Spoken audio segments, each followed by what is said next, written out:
Student yield के topic में सबसे पहले आपको डेफिनेशन बताता हूं, फिर हम फर्दर आगे बढ़ते हैं। वैसे यील्ड को ना हम अगर आप इसके मीनिंग उर्दू में लें तो इसका मतलब होता है पैदावार, पैदावार। लेकिन यील्ड को हम केमिस्ट्री में कहते हैं अमाउंट ऑफ प्रोडक्ट, या आप अमाउंट ऑफ प्रोडक्ट बोल दो या यील्ड बोल दो, मीनिंग एक ही है। तो डेफिनेशन क्या करेंगे? डेफिनेशन में हम कहेंगे the amount of product, the amount of product obtained during a chemical reaction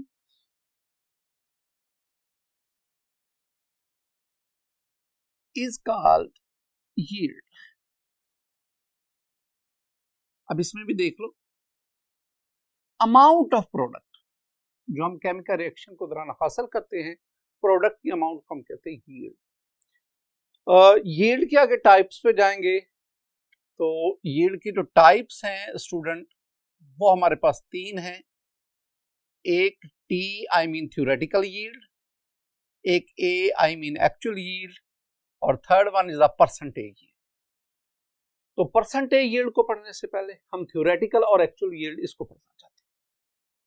theoretical yield, इसको दो और भी नाम दिए जाते हैं। थ्योरेटिकल यील्ड को हम कैलकुलेटेड यील्ड कहते हैं, थ्योरेटिकल यील्ड को हम एक्सपेक्टेड यील्ड कहते हैं।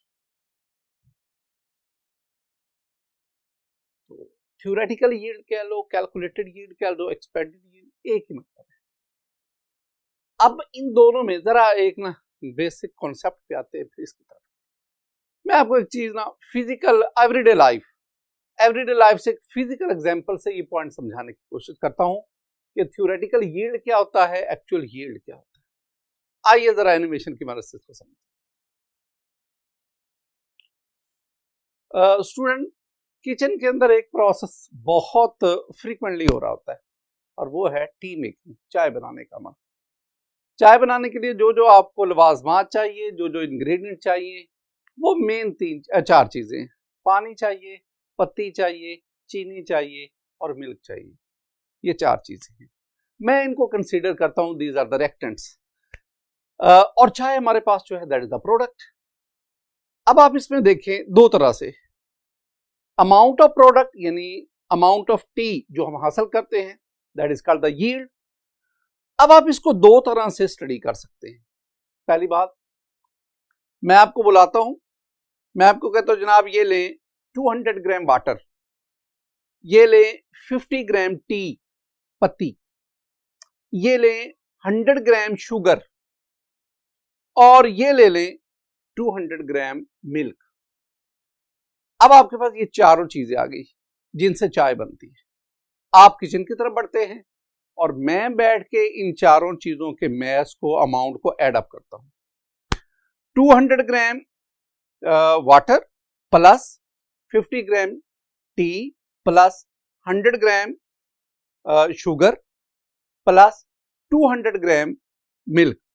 तो इस तरह अगर आपके पास इसको आप ऐड अप करेंगे तो आपके पास ये 550 ग्राम है। अब ये जो अमाउंट आई है ना 550 ग्राम, ये मैंने कैलकुलेट की है और मैं एक्सपेक्ट कर रहा हूं कि आप इतने ग्राम 550 ग्राम टी बना के लाएंगे। तो this 550 gram is called theoretical yield, expected yield, calculated yield. अब आप टी जो है ना चाय बना के आप आते हैं, मैं आपसे कहता हूं what is the mass of T, कितनी चाय बनाई, तो आप 550 ग्राम नहीं कहेंगे, आप कहेंगे जी ये 400 ग्राम है। अब ये जो आपने कुकिंग के बाद, बनाने के बाद जो चाय लाए हैं ना, चाय की इस मिकदार को this is called the actual yield. यानी जो आप एक बाकायदा एक्सपेरिमेंटेशन के बाद अमाउंट ऑफ प्रोडक्ट लाते हैं that is called the expected yield, वो कितनी है, सपोज वो 400 है, और कैलकुलेटेड या थ्योरेटिकल यील्ड कितनी थी 550। इसका मतलब है आपने 150 ग्राम जो है रिएक्टेंट उसको जाया कर दिया। वो डिफरेंट उसकी रीजन हो सकती हैं, तो इसका मतलब हुआ कि ये जो आपके पास एक्चुअल यील्ड आई 400 ग्राम, it is always less than theoretical yield. तो थ्योरेटिकल यील्ड क्या होगी, एक्चुअल यील्ड क्या होगी, जरा डेफिनेशन की तरफ आते हैं। स्टूडेंट थ्योरेटिकल यील्ड में मैं कहूंगा the amount of product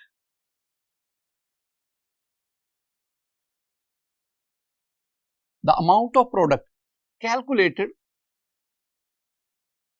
from balanced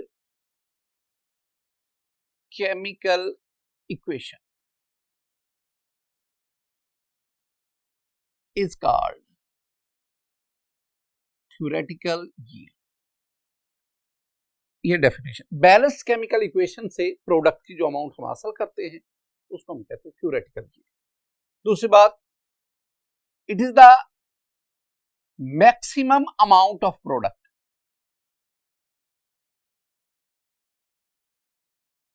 maximum amount of product which can be obtained, which can be produced, जो आप हासिल कर सकते हैं। और तीसरा पॉइंट जो याद रखना है, थ्योरेटिकल यील्ड हमेशा एक्चुअल यील्ड से ज्यादा होगी। It is always greater then actually. ये एक ना शॉर्ट आंसर क्वेश्चन भी होगा कि थ्योरेटिकल यील्ड एक्चुअल यील्ड से ज्यादा क्यों होती है, इसके आपको रीजन बताना है। ये कुछ पॉइंट्स आप थ्योरेटिकल यील्ड में। अब आ जाएं एक्चुअल यील्ड। एक्चुअल यील्ड में पहली बात, डेफिनेशन में, the amount of product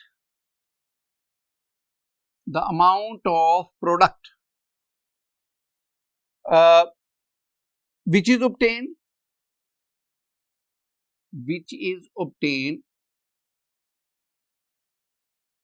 by performing an experiment, या which is obtained from an actual experiment, which is obtained from an actual experiment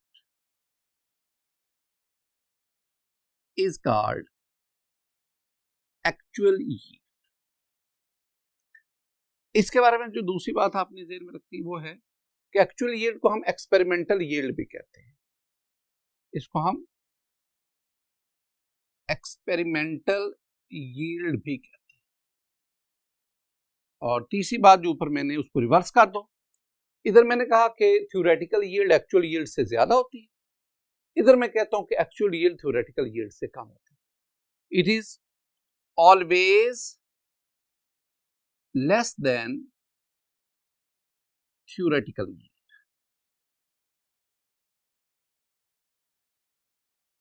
student मैं ना एक और एग्जांपल से ना ये दोनों बातें समझाने की कोशिश करता हूं।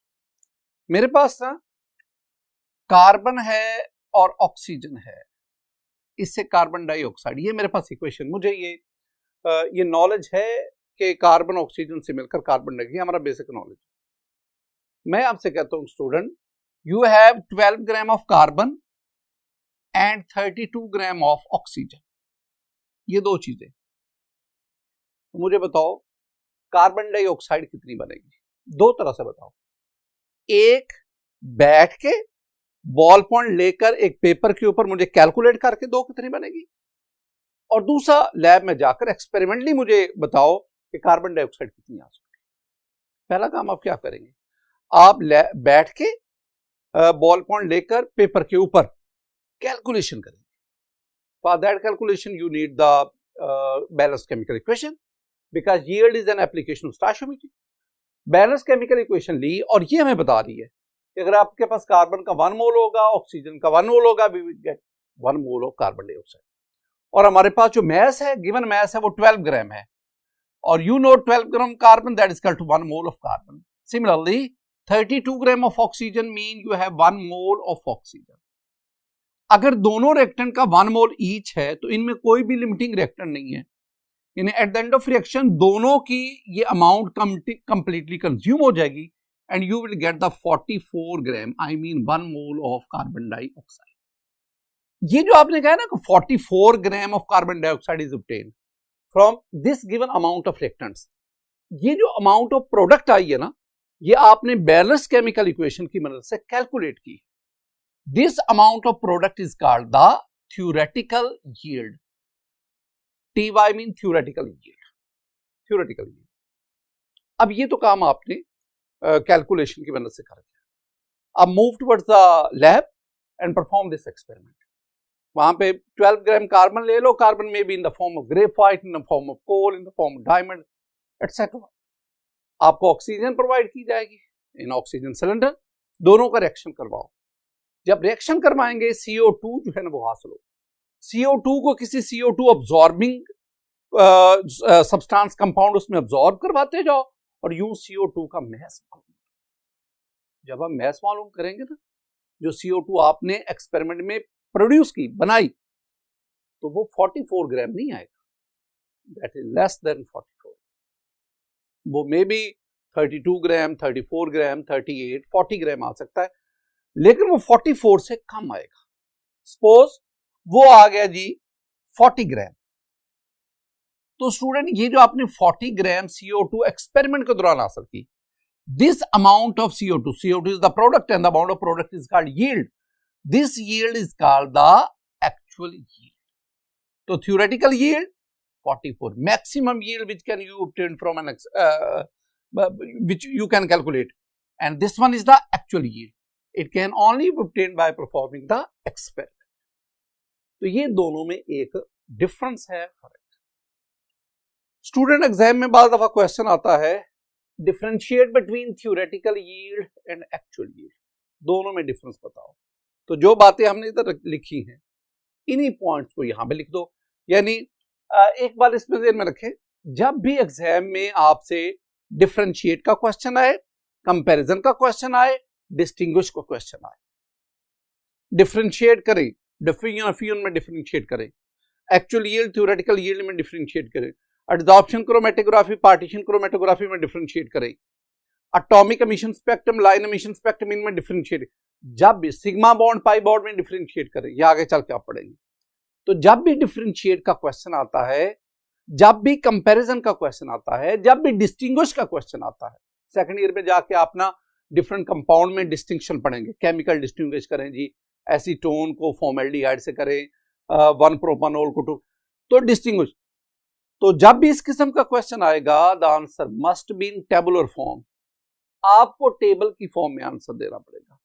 एक टर्म इधर लिखेंगे, दूसरी टर्म इधर लिखेंगे, और at least there must be at least 3 points of difference, कम से कम 3 होने चाहिए। अब आप इसमें क्या लिखेंगे? पहले तो थ्योरेटिकल यील्ड की डेफिनेशन वही जो हमने पढ़ी है, the amount of product calculated from balance chemical equation. Similarly the definition of actual yield, वही जो भी हम पढ़ के आए। दूसरा पॉइंट ये बताएंगे कि डेफिनेशन के बाद theoretical yield is always greater than actual yield. Greater, it is always greater than actual yield. और actual yield में क्या कहेंगे? It is always smaller than theoretical yield.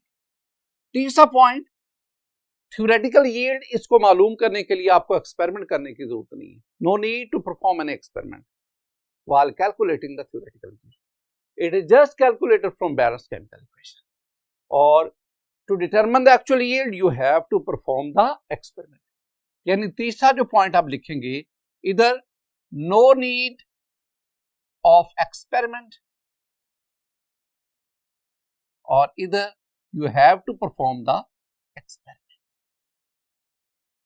एक और पॉइंट आप अपनी तरफ से लिख सकते हैं, theoretical yield is also called expected yield, calculated yield, and actual yield is also called experimental yield. ये भी एक पॉइंट स्टूडेंट। थ्योरेटिकल के बाद एक्चुअल के बाद next we have the percentage yield. Yield की 3 टाइप्स आ गई ना। Third one is the percentage yield. Percentage yield होती क्या है? Percentage yield it is the ratio between actual yield and theoretical yield.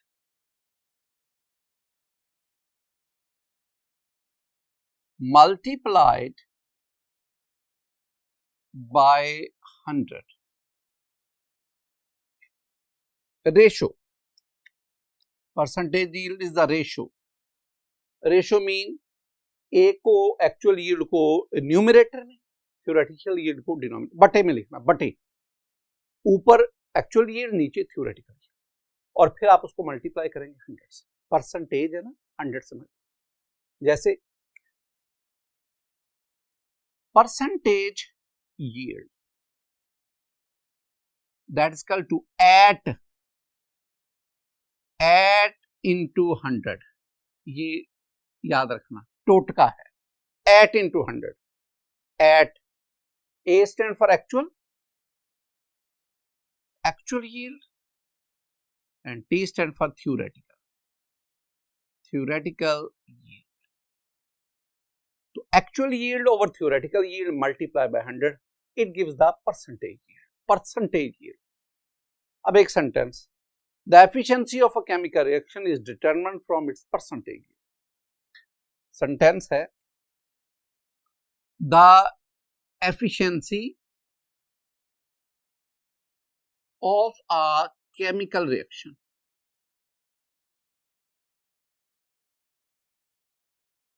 Is determined कह लें, कैलकुलेटेड कह लें, is determined from its percentage. अच्छा, अब एक ये टर्म आ गई, एफिशिएंसी ऑफ रिएक्शन. एफिशिएंसी, वैसे उर्दू में हम कहें तो एफिशिएंसी के मानी आ गए कारकर्दगी. एफिशिएंसी, बड़ा एफिशिएंट है, बड़ी एफिशिएंसी है, इस इंजन की एफिशिएंसी बहुत अच्छी है, आई मीन कारकर्दगी.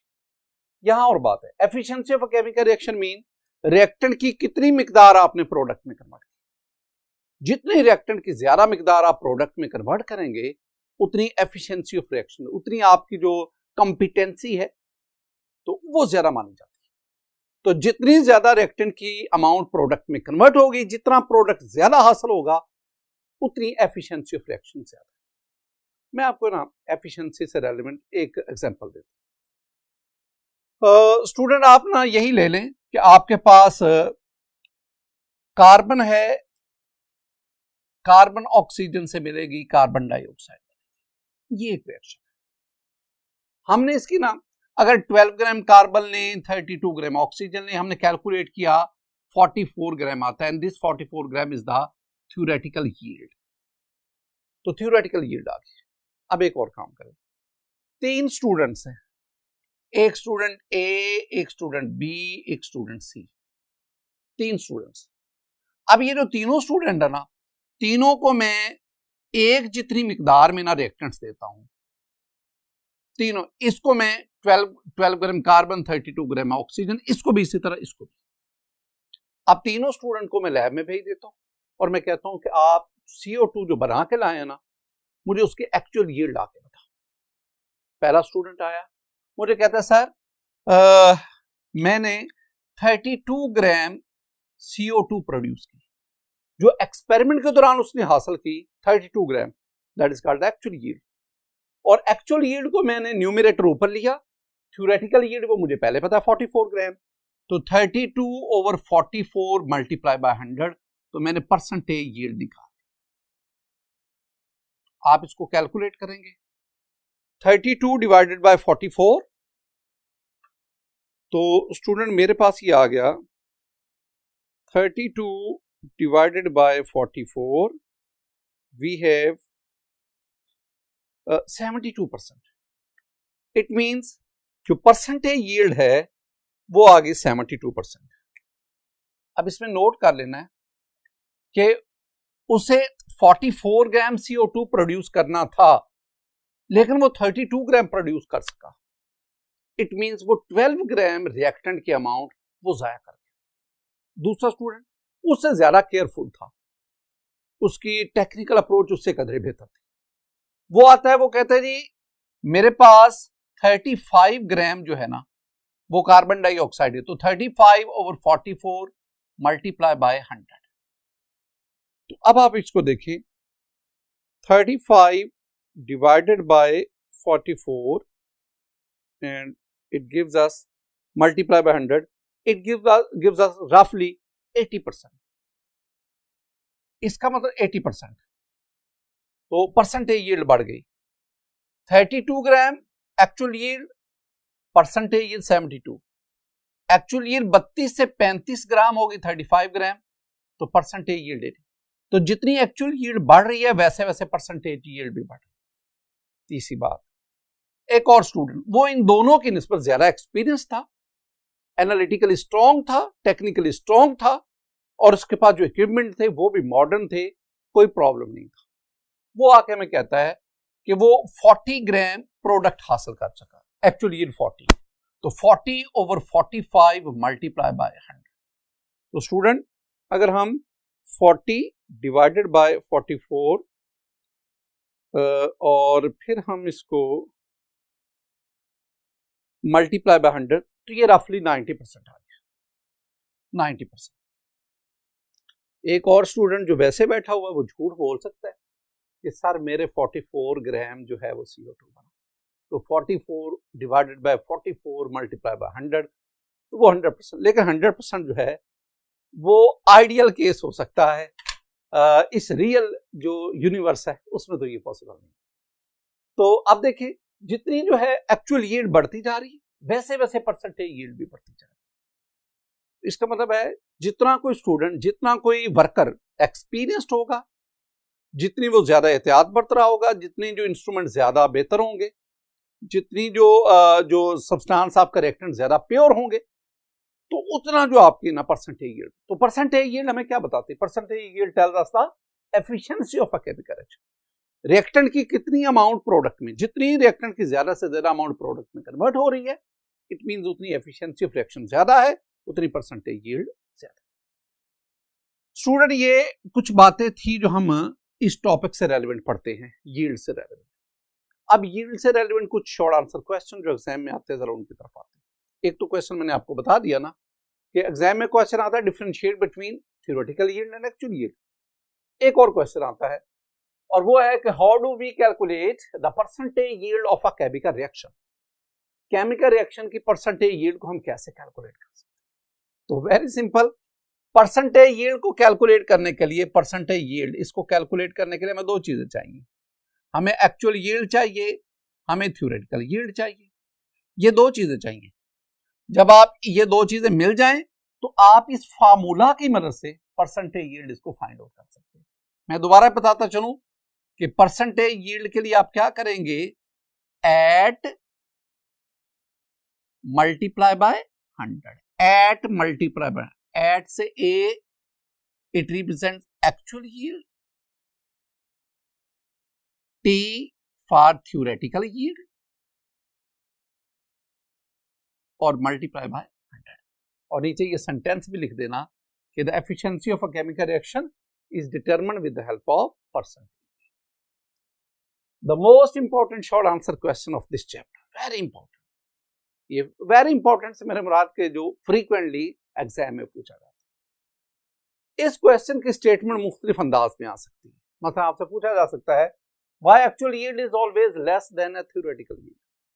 एक्चुअल यील्ड थ्योरेटिकल यील्ड से हमेशा कम क्यों? इसी को चेंज कर। Why theoretical yield is always greater than actual yield. Actual yield से थ्योरेटिकल यील्ड ज्यादा। या what are the factor which causes a decrease in actual yield than theoretical. तो फैक्टर कौन से? तो आइए उनमें से कुछ रीजन, कुछ फैक्टर देखते हैं जो थ्योरेटिकल यील्ड की निस्बत एक्चुअल यील्ड के कम होने का बायस बनते हैं। याद रखते हैं, ये पहला जो फैक्टर है ना, नंबर 1 पे, वो है प्रैक्टिकली इनएक्सपीरियंस्ड वर्कर। ये सबसे बड़ा ड्रॉबैक है।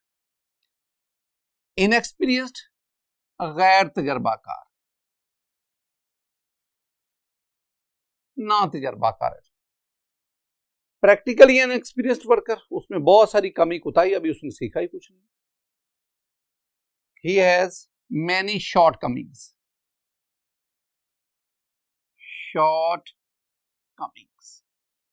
Shortcomings mean खामियां, कोताहियां. तो practically an inexperienced worker has many shortcomings and cannot obtain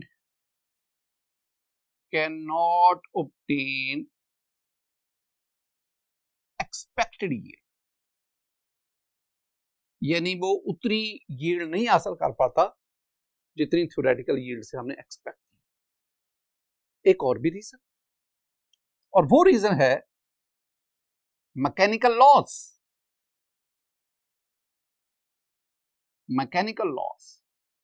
during experimentation.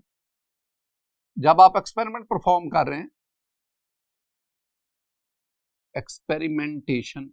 जब आप एक्सपेरिमेंट परफॉर्म कर रहे हैं, उस दौरान आपसे कुछ ना कुछ अमाउंट प्रोडक्ट की जाया कर बैठे. मतलब वेरियस जो टेक्निक आप यूज करते हैं एक्सपेरिमेंटेशन के दौरान, आप इसमें फिल्ट्रेशन करवा रहे हैं. फिल्ट्रेशन के दौरान स्प्लैशिंग है, या एक कंटेनर से दूसरे कंटेनर में मिक्सचर को जो है ट्रांसपोर्ट करते वक्त आप कुछ ना कुछ उसके अमाउंट जाया कर बैठे. फिल्ट्रेशन के दौरान फिल्टर पेपर के ऊपर, फनल के ऊपर कुछ ना कुछ प्रोडक्ट के अमाउंट रहेगा. स्प्लैशिंग के दौरान कुछ प्रोडक्ट जो है वो बाहर को गिर जाता है. इसी तरह डिस्टिलेशन के लिए सेपरेशन आप कर रहे हैं, आप ना सेपरेशन बाय सेपरेटिंग फनल. तो ज्यादातर जो ऑर्गेनिक केमिस्ट्री में ज्यादा प्योरिफिकेशन प्रोसेस होते हैं वो सेपरेटिंग फनल के जरिए होते हैं. उस दौरान आप वो एक से दूसरे कंटेनर में मिक्सचर को लाते वक्त आप उसकी कुछ अमाउंट जाया कर बैठते. सिमिलरली वॉशिंग के दौरान कुछ प्रोडक्ट सॉल्वेंट के अंदर ही वो वॉश साथ ही चला जाता है. ड्राइंग के दौरान आप जाया कर बैठते हैं, एंड वेरियस अदर टेक्निक्स. तो ये दूसरी बड़ी वजह है एक्चुअल यील्ड के थ्योरेटिकल यील्ड से कम, मैकेनिकल लॉस.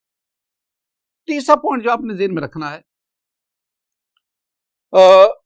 केमिकल रिएक्शन के दौरान कुछ साइड रिएक्शन भी उसको कंपीट कर रहे हैं. Some side reactions also competing. मैं आपको एग्जांपल बताता हूं.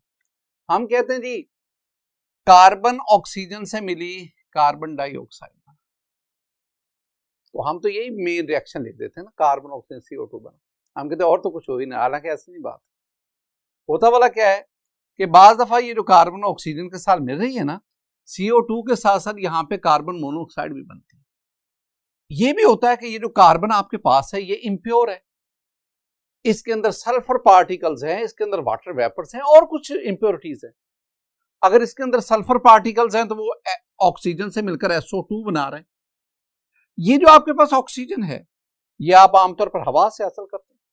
इस ऑक्सीजन के साथ वेरियस अदर गैसेस वो भी हो सकते हैं और वो इससे रिएक्शन करके और वेरियस प्रोडक्ट आपको देते हैं. मेन रिएक्शन तो यही हुआ ना जिसको हम स्टडी कर रहे थे, लेकिन इसके साथ साथ ये साइड रिएक्शन ये भी इसको कंपीट कर रहे होते हैं और कुछ अमाउंट इधर भी जाया हो रही होती है जिसको हम कैलकुलेशन में नहीं लाते, और रिएक्टेंट की कुछ अमाउंट इन साइड रिएक्शन में जाया होने की वजह से हमारे पास प्रॉपर जो है एक्चुअल अमाउंट नहीं आ पाता. नेक्स्ट नंबर 4 पे reversibility of the reaction. Reversibility of the reaction. अब ना बाज़ दफा A+B reversible C+D reaction reversible होता है और हम समझते हैं नहीं ये इरिवर्सिबल है, और हम समझते हैं रिएक्टेंट सारे का सारा प्रोडक्ट में कन्वर्ट होता है. हालांकि रिवर्सिबल रिएक्शन में आपको पता है कि प्रोडक्ट की कुछ अमाउंट वो भी रिएक्टेंट में कन्वर्ट हो रहा होता है और रिएक्शन कंप्लीट नहीं हुआ, रिएक्टेंट की कुछ ना कुछ मिलता. लेकिन हम कैलकुलेशन में क्या कहते हैं, हम कहते हैं all the reactants are completely converted into product. Number 5, पांचवा पॉइंट, ये जो आप रिएक्टेंट चूज कर रहे हैं they might be impure. Reactants might be impure। हमने कहा भी है 12 ग्राम ऑफ कार्बन, हम कार्बन 12 ग्राम ले रहे हैं, क्या लिख रहे हैं 12 ग्राम कार्बन, उसी के लिहाज से कैलकुलेशन करके थ्योरेटिकल यील्ड। लेकिन पता चला कि ये जो कार्बन है this one is not a pure carbon, ये इसमें ना 0.5 ग्राम इंप्योरिटीज हैं। तो इट मींस हमने तो 12 ग्राम लिख दिया ना, एक्चुअली कार्बन थी कितनी 11.5 ग्राम, हमने 12 ग्राम लिख दी, हमने इन इंप्योरिटीज को नेग्लेक्ट किया।